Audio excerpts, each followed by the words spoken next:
Hi and welcome to Pinay Amazon VA. This is a short video continuation ng how to reconcile stranded FBA inventory which is a deleted listing. So, gaya na nabanggit ko last time, importante na i-reconcile natin yung mga stranded inventories ni client.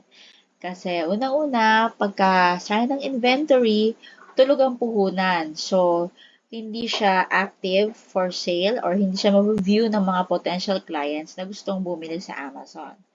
Another reason is, maganda siyang deal ngayon pero few days from now, pwedeng hindi na siya maging maganda.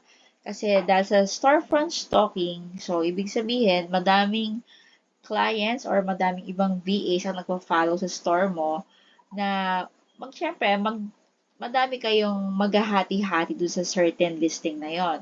So, pag mataas yung supply, ang presyo niyan, bababa talaga siya. Kasi syempre, mag-uunahan kayo na makabenta, so pababaan. So, yun yung magkukos ng price tanking. And isa pang reason, pagka madami kang inventory na nakatenga sa mga fulfillment center ni Amazon, mag-i-increase ang iyong storage fee. So, ang storage fee ay kasama sa expense ni client at pwede pang ma-damage or mawala yung inventory mo kasi matagal na nasa fulfillment center. At kung ang inventory mo ay perishable, pwede siyang mag-expire. So, pag nag-expire na siya, syempre, loss na ulit ni client yon. So, hindi na siya mabibenta. So, paano nga ba mag-reconcile ng isang deleted listing?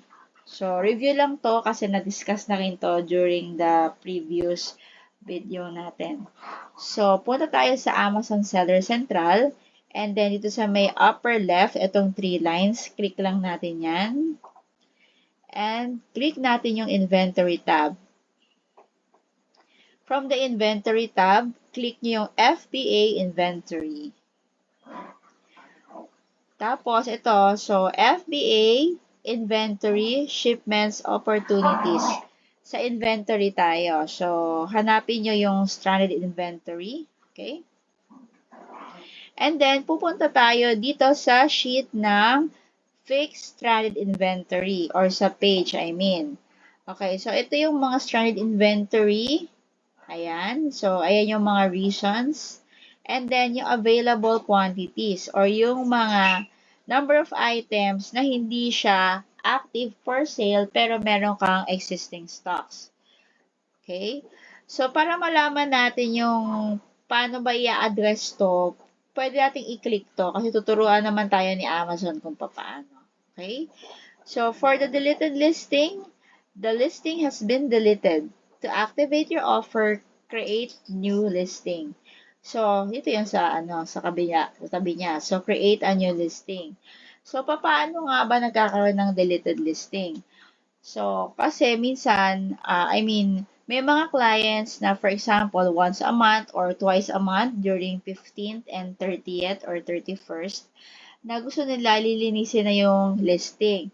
So, pag sinabi mong lilinisin yung listing, yung mga old listings na sobrang tagal na wala ka ng existing stocks, pwede mo siyang i-delete.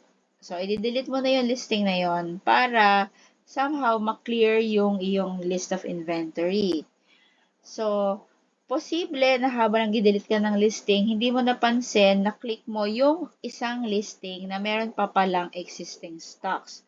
So, pag nangyari yon, syempre, kumbaga, meron kang stock doon, tinanggalan mo ng listing, mapupunta siya ngayon sa stranded inventory. Na ang reason ay itong deleted listing. So, kung mapapansin nyo, ito yung mga quantities for deleted listing. So, ang gagawin natin ay click lang natin tong create a new listing.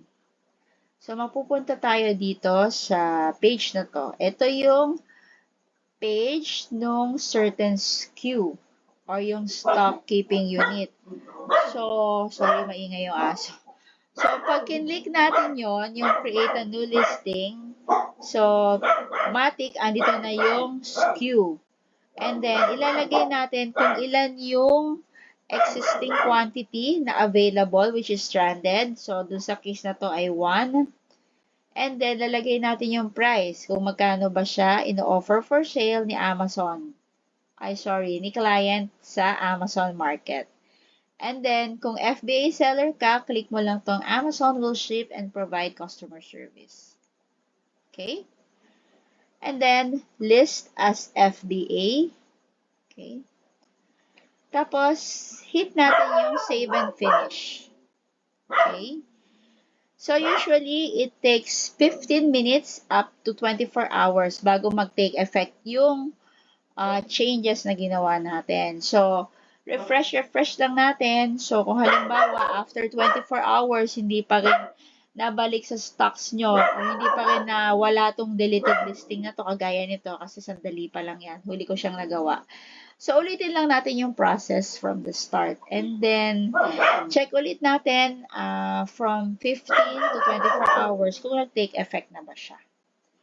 So, ayan, there you have it. So, sana may natutunan tayo sa video na share namin ngayon. And see you around sa next video. Thank you!